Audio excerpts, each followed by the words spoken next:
So welcome to those of you online again. Welcome. Hope you're doing all right. So improvisation. WTF is that on the box, right? None of us are ever taught anything like this explicitly.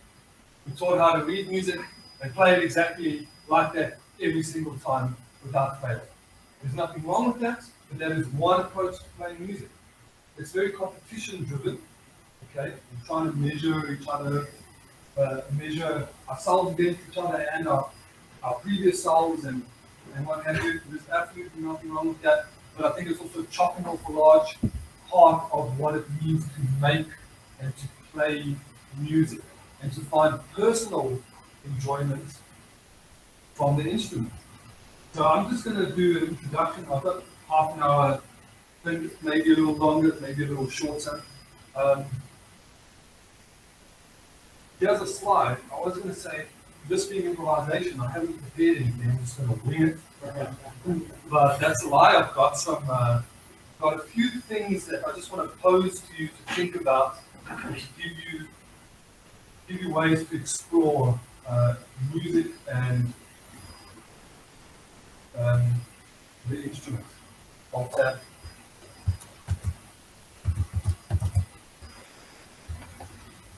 This one's back to the presentation.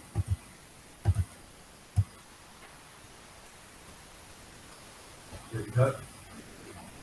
Okay. So we're going to go straight into these two videos actually.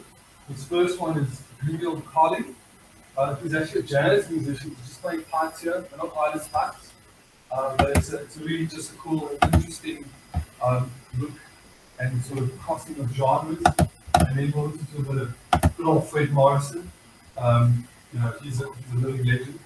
So we'll listen to a few of these. So if we can just get that first video is cool.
This is jazz. Actually, the cycle that they're doing, guys, you're welcome to come on in if you like. The cycle that they're doing is actually based on blues music, which, to link to Gordon's stuff earlier, is that they're cycling through three main chords. Okay? Three main chords, and it's a very simple format. Across actually 12 bars, which I know we used to pass for 8. Their cycle is 12 bars, and she's picking one scale there, which hopefully you recognize as pentatonic. Right? That's a pentatonic scale there. It's actually a loop, not exactly. That's a blues scale, which adds a little extra little chromatic note there. And so she's jamming in the blues. That scale works across all three chords, and she really is improvising. She knows what which chord, where they are on which chord, and which notes to select more often. But it's not to say that there's any kind of wrong notes. It's just really flowing over that chord progression. And so there's phrasing, there's pausing, right? So the way she's phrasing, on the clock, just holding a note. Can't stop to think. If it was a trumpet, they would take a short little breath of a couple of beats, and then hear that as a phrase. Yeah, she's just extending phrases by adding little trills or vibratos and extra caps. Okay, next, Fred Morrison. So this you might recognize. He's obviously got a composed tune that he just kind of mixes up a little bit as he's playing through it, especially if he goes through, cycles through a tune 3 or 4 times, there might just be little variations, added extra taps, or instead of going up to E or down to a C, again, smart choices. A lot of practice and experience, but once you know these kinds of things, you make choices, and most of the time you hope it's the right one.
Guy, fantastic.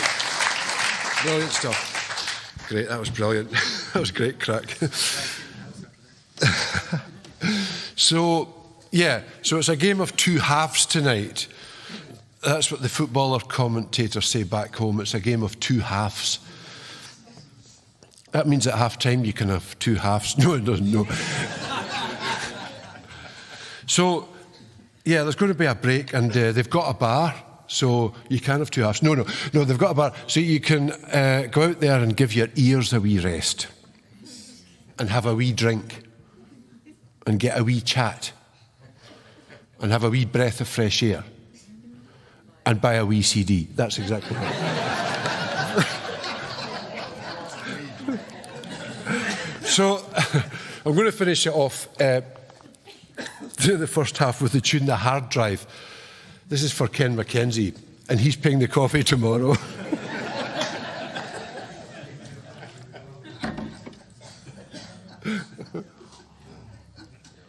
And I'm having the large one tomorrow, Ken, by the way. There you go. Here we go. The Hard Drive. Yeehaw!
Okay. So, as you know, you play the same tune there 6, 8 times in a row, and there's subtle variations. There were points, sort of, those bits you didn't really touch, but there was either a little bit of a rhythmic variation, or like extra little notes, or like instead of going straight from C to low A, C, B low A, so little touches there. It really does happen. Was this playing technically perfect all the time? No. Who cares though, right? That's not a competition in this context, right? It's emotion, and you could even see him sometimes just get really excited and go for it. And even at times, playing the D tap over 2 bars. So obviously he has very intimate knowledge of the tune, but these sorts of things are possible. Now, one of the ways you can start is if you have a tune, just play different rudimentation. Add a doubling with it, it's in a doubling. Play some taps, add a whirl in, okay? You can easily do that stuff, and you won't be sort of thrown over the coals for that. Okay? And this is in the context of just exploring music, exploring play. So some of the things, what is improvisation? We do it every day of our lives by speaking, right? Don't wake up and be given a script directly, necessarily. So we learn the language, we've got a whole vocabulary, and we string them together in common ways most of the time, and sometimes not. This is improvisation. Composing on the spot. It's free thinking. It's actually kind of predicting what you're about to play. Okay? You want to enter into a flow state where you're just relaxed and you're kind of unfolding a stream of consciousness as you go. It can be completely informal. You're on your practice chanter or you on pipes, whatever. There is no right or wrong. Okay? Maybe really horrible technique, and that's across the noses, yes, but that's a slightly different. So there's also just a form. It's actually a form of, like, you could treat it as journaling. Self-reflection. No judgment, self-reflection. Again, it doesn't have to sound like a march. It doesn't have to sound like a Strat band or a reel or a jig. Okay? Because those are standardized forms of music with structure. So there were 2 kind of extremes. That first example, yes, there is a form that they're following, but the melody is just whatever. And there are conventions in that style, but it's not trying to sound like really considered like a part of the tune. Phrase obviously is just embellishments or improvisations, little detours around the pre-composed tune. So what are some of the things you want to try out? You can play literally anything. This is what improvisation is. There's no good or bad, right? There's no right or wrong. Using rudiments to inform. Now this ties into what I've been spoken about basically twice today, which is things like the pentatonic scale, A major and G major. Now I've done this with absolute learner beginner pipers with pretty good outcomes, and that is one way you could do it. Okay, rudiments aside, maybe the odd bracer or tap, but it's really kind of purely melodic. So, start off with just a beat.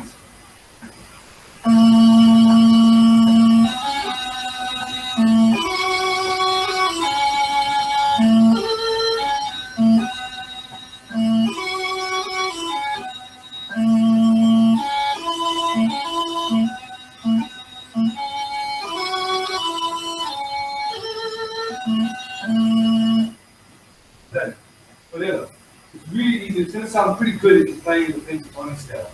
Even if you don't know the pentatonic scale, this is improvisation.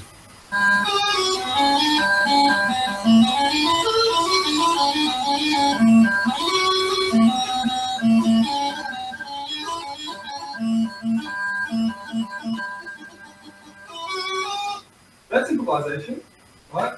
I'm trying to keep the flow state. I'm actually, in that case, that was a little bit more chaotic in my mind.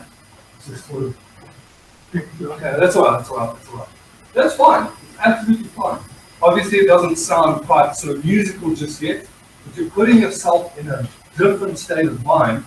You're reading instructions on the page and trying to play it the same way every time. So it's this spontaneity, obviously. Okay? And you can do the same thing with the G major pentatonic with the D major. So the same thing, you know. And again, you're probably going to be horrible when you first start doing it. That's okay. You'll get better. Slow is good, obviously, and you can just play around with those notes.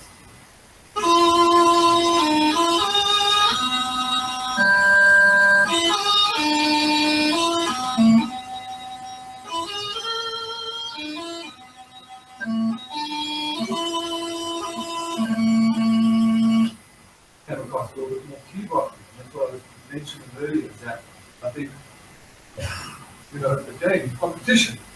We learn a keyboard, it has to be played the same way. Where did it start? People just playing and finding their own voices through the instrument. So yeah, you can do it with no direct tempo in mind, or you can set yourself just so that it feels like there's some sort of rhythmic structure, just a beat, and you just play around that. Okay, feel your way through it. And again, I've done this with pipers who have only been learning for a year, and it really helps. It puts you in a totally different world to learning and composing pieces. So the pentatonic scales are great. You could use a D major as well, A, B, E, F, A. Any one of those can sound cool. Intervals, okay. So you could just play around with the intervals like I said. Where are all the thirds? That's the advice. You can kind of think about where's the next step, where's the next step, where's the next step. Okay? But or furthermore to that is actually the tendency, right? Again, in the slide earlier. So when you're on the pipe, play with these tendencies. If your draw is nicely in tune, which you'll know how to do after our next session, and you just hear, what's this one doing? What does it make me feel? What expectations do my ears have? Let me play into that expectation. Let me break it and go the other way. What sort of feelings come from it? Okay? What does it elicit? All of these things. So that's tendencies, you know.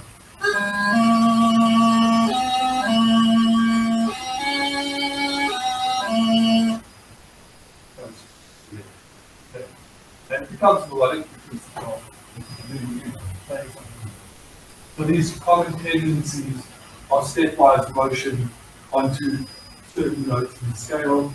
Then we try and combine B to C, B to E, and then 5G to A.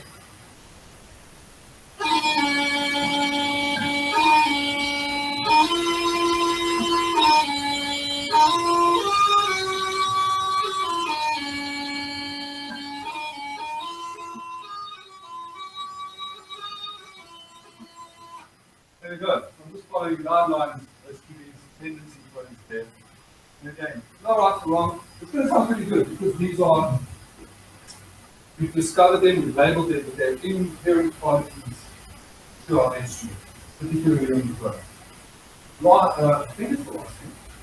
Okay, so again, rhythm aside here, I'm not really saying, I could say, okay, I'm just going to play quarter notes, I'm just going to change once a beat. So you can just say I'm playing one note per beat, or maybe two,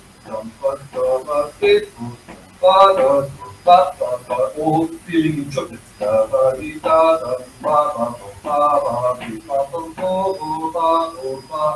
Right, then you can also just limit yourself. I'm just going to stick with like the same note value and play around with that. For arpeggios, once you know all of those, all of the notes in arpeggios, so this is a strict way of playing, you know, like I did earlier.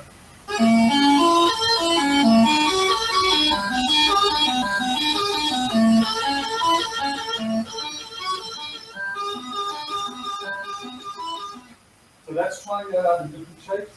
And again, it's going to say, you know that playing A, C, and E will always sound good amongst that. And then maybe you can put a note in between A and B, and between E and high A. So the F, if you look at pentatonic scale, right? So you could just stick with those. So let me try cycle now. I'm going to spend a little bit of time on the A major, which is A, C, B. We go to B major, then I'm going to go to B major and E minor. Okay? And this is actually a pretty common kind of chord progression in music. There you go.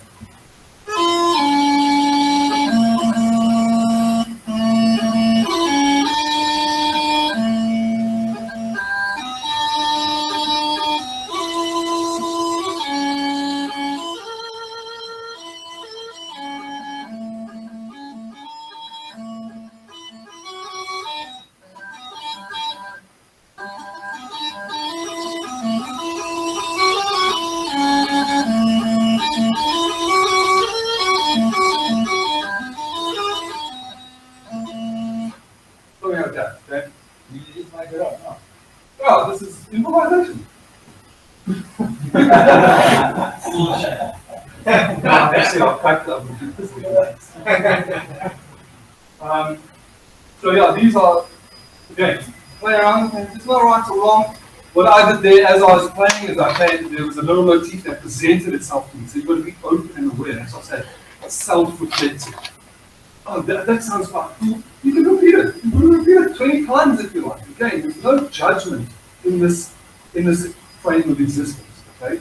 And also, if you find a certain shape, and you can maybe try and place it elsewhere on the chancer.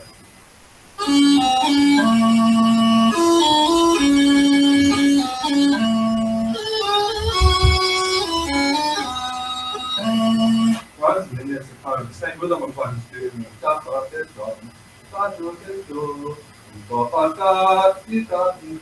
Whatever. Right? But if you stick to these things, and well, it immediately sort of aligns you to making something a bit more musical rather than that sort of little bit chaotic stuff I did earlier, all of the notes and there's no real structure behind it. Okay, so start off slow and build yourself up to it. I think those are some of the things you want to try. And it really does, in my experience, it does help you connect with the instrument on a different level. I started improvising during lockdown. I'm like, I'm tired of tunes. I just started. One of the first things I did actually was I put on a marimba album for African music, and I tried to see if I could mimic what they were doing, right? And at first, because of the tuning, right, it didn't sound too great. I only found like 3 notes that actually matched with the marimbas. But I stuck to those 3 notes, and I just tried to make it sound like what they were doing, like fit into that style, right? And then over time, because I know all of this theory, right, this is grammar, right? This is learning words, vocabulary, grammar, and then you start putting it together like you do in everyday life and language. You don't have a specific script on what to say when. So it's a moderately new journey for myself personally in improvisation, but it has led to me writing better music, because a composition is just some improvisation that was captured and kept. And then maybe, you go make some sort of structural decisions and put it into a 2-bar phrase, or this is more like a jig, so what are the styles of jig? But really, if you can't improvise at all, if you never try, you'll never write music. Okay, because the process of trying to find a piece of music is just that, out there, exists, you've got to put it together. And then hopefully you've recorded it or captured it, because again, at the same time, it can be very fleeting and it'll disappear. If you don't record, sing it into your phone, play it into your phone, write it down, write the notes down, whatever. That's one of the big lessons I learned as well. You won't remember it. I've had 2 instances in my lifetime where I remembered something I was working on 3 days before, and I was like, I'm so lucky that we now capture it.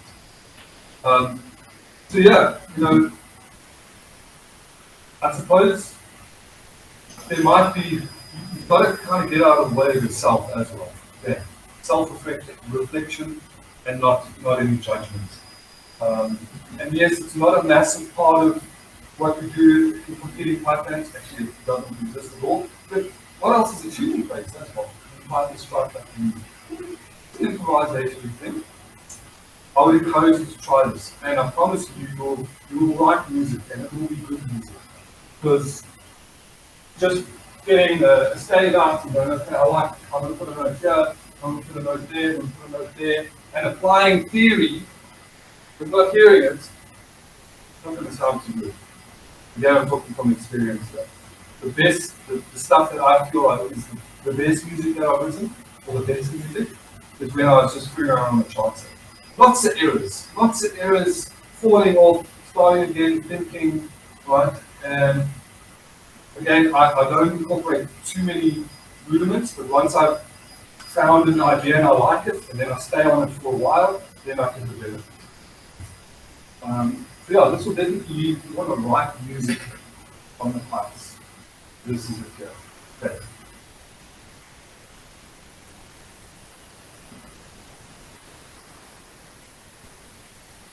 That's kind of what I was talking about. So scale permutations, playing thirds, playing fourths, playing runs, practicing these things all in a very sort of strict fashion. When you start improvising, because you've rehearsed it enough, it'll sort of just naturally come out. Okay. Play with melodic shapes and motifs, find an idea, stay on it, see if you develop it, and then again, it's about, well, you can free flow and just slow down, speed up, whatever, or you can say, okay, let me just try and stick to a tempo, and I could just do anything in between that, or just say one note per beat, two notes per beat. Those are all kind of like little challenges that you can do. And really what I'm trying to do there is improve the chart. So I'm thinking about what I'm going to play up in my brain, and it's coming through milliseconds later on the chart. That's the approach. It's not like I'm thinking about the fingers that I'm moving, how I'm moving my fingers. I'm thinking of a note, and it happens. Again, really connected to the chart. Yeah, so that's just a little intro to music improv. But try it out. Any questions? Yeah, a lot. This obviously on your own. Yes. But I mean, if you with another partner or another group of partners, that's harmonized. Not improvised. Okay, so If you improvise, you have to harmonize with the other people's playing. Yeah, I talked to that. yes, We did that with practice and boss right last time. We would have solos, I would solo and bass with John with solo and bass. The other partners would play like that, sit with them very much like the harder going on, and you improvise over that. So obviously it would be impossible for everybody to improvise at the same time, because it's written that crazy that there was, everybody would have to be maintaining some sort of emotion to go on top of that. Based on what you're saying. And that's Greg Morris in the beginning was the same tune 67 times through. You can take those 67 you play and do like a leading Wilson. Pretty good. no, it sounds pretty good. I bad. mean, it would. No, it sounds pretty bad. No, it's like taking the same image and just altering it slightly in certain areas and then layering it over itself 6 or 7 times. Then it looks kind of messy. Yeah. And so harmonizing is a relative term.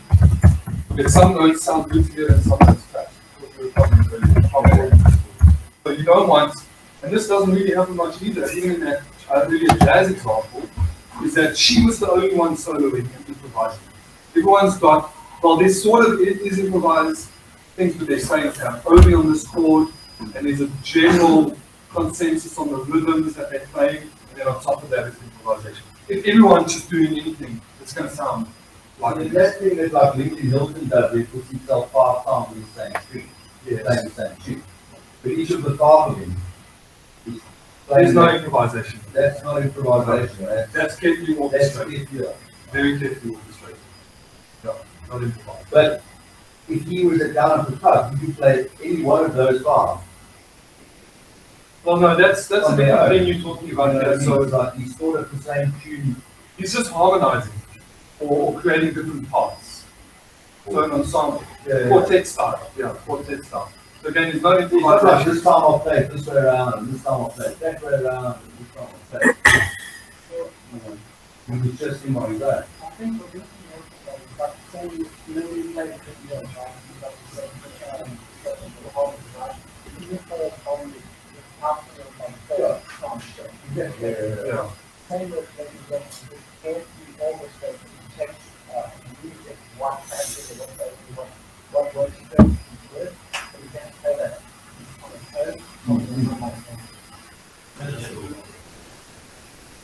Yeah, so in the case of Mr. Hilton, there's no chance in his productions. And to go, okay, now I'm going to play the harmonies this time.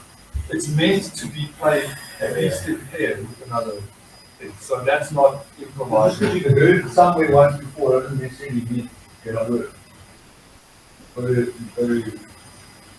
And so you got to stick to the main like tune. Yes. Yeah, stick to the rules, stick to the tune. Yeah. You know, that's like me going, okay, I'm going to play Green Hills View.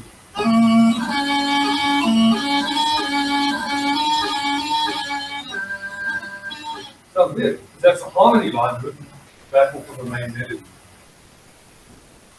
Really. But I have another piper playing with me. That would sound fine.